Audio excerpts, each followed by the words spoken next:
Children taken by strangers are often killed within days, sometimes mere hours. We've been waiting for this day. We've been waiting for sentencing. On October 16th, 2021, Terence Darrell Kelly, while under the influence of methamphetamine, was out on a mission in the Blowholes campsite in remote Western Australia. What did he want? Well, it's a complicated answer. Initially, he only wanted to pilfer a handbag, but who knew that his reckless ambition would escalate to the heartless abduction of a child? This is the story of Cleo Smith and her brutal 18-day-long abduction. At 6 a.m. on the morning of October 16th, Ellie Smith woke up just like she would on any other day, but something was amiss. What had transpired in the night?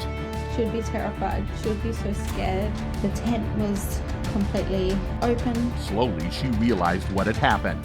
The tent was wide open, almost like someone had torn through it. Her precious daughter, Cleo, was missing. Did she leave on her own? Revisit all the sequence of events that night. So we'll just go to the part where you arrive at the Blowholes. You're pretty eager to get your tent set up, get dinner. She was only a 4-year-old, so how could she? Nobody wanted to admit to the reality that it stood there, staring Ellie in the face. Cleo had been abducted. The entire nation was looking for answers, and this was when the world witnessed one of the most extensive search operations ever. I just urge anyone who has any knowledge of the location of Cleo, please provide that information to police. Horses, helicopters, and drones scoured the area, while an army of police and rescue personnel tirelessly combed through the wild. Behind this dramatic scene, teams of detectives delved into phone records, satellite data, and CCTV footage, meticulously piecing together the puzzle of Cleo's whereabouts. The burning question echoed: how does one vanish without a trace in our hyper-connected world? As the clock ticked away, hope dwindled, a grim reality faced by many abducted children. The statistics paint a bleak picture. Children taken by strangers are often killed within days, sometimes mere hours. Everyone wondered, will Cleo defy these odds? 18 agonizing days passed before Cleo was found. Bigger one. But where had she been all this time? The details were about to emerge soon enough, but the man behind the abduction was finally caught and taken to court. Put my head through to check on Isla, and that was it. That was the last time. And again, I know you absolutely don't want to revisit that night. So about 1:30. This man was 36-year-old Terence Kelly. But how did he abduct Cleo, and why? Nobody was ready for the answer to that question. In the stillness of the night, Kelly had unzipped the front of a family tent between the ungodly hours of 2:40 a.m. and 4:40 a.m. in the early morning of October 16th. This was the beginning of a terrible series of events, because 4-year-old Cleo Smith lay there, wrapped snugly in her sleeping bag. Somehow, Kelly managed to kidnap the little girl and didn't leave a single trace behind him. What did he want to do with this little girl?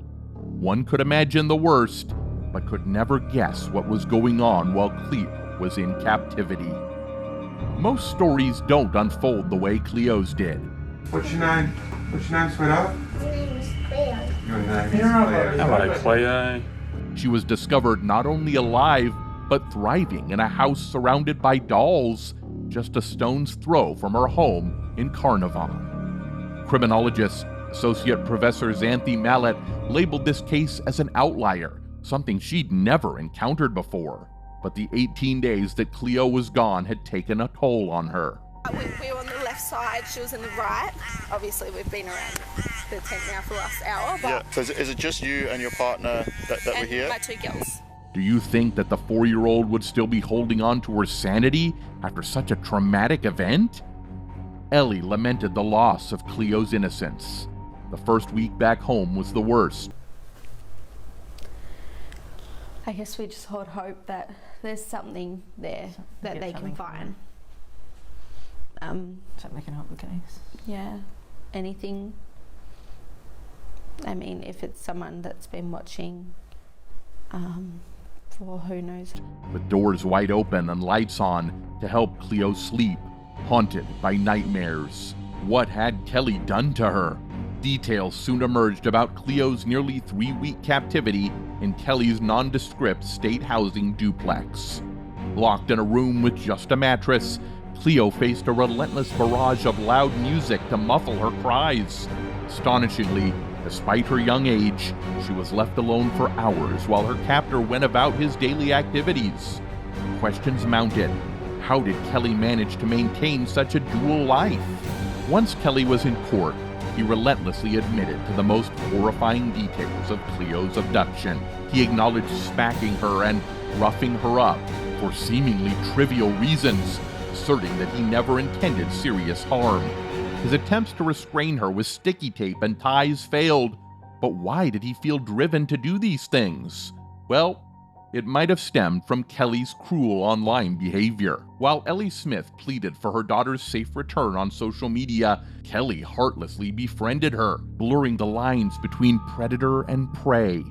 The emotional turmoil experienced by Cleo's parents. Describe again, I know you just did, but just so I she's can... got like blonde honey hair, green eyes. She's in a purple Bonds Wonder suit with florals. During those agonizing 18 days is deemed immeasurable by Chief Judge Julie Wager. How did Kelly manipulate social media to toy with Cleo's desperate parents? And what did he get out of it? It was clear that he was twisted and had a dysfunctional life. But what could possibly lead to someone being this cruel? The reality was that Kelly's actions didn't stem from cruelty, but rather from his troubled past. Kelly was a Yamachi man born in the Red Earth Ngarluma country in Wickham, a Pilibara town in Western Australia. Abandoned by alcoholic, drug-addicted parents at the age of 2, he was entrusted to his maternal aunt, Penny Walker. It was everywhere. No one I know of has been through that, and I would never wish for anyone to wake up and feel that feeling that went through me. I couldn't explain it to you. He soon developed speech and hearing issues and was given alcohol in baby bottles while he was dealing with social isolation due to hearing loss. Violence and trauma lasted throughout his formative years, and how could all these factors not take a toll on his mental health?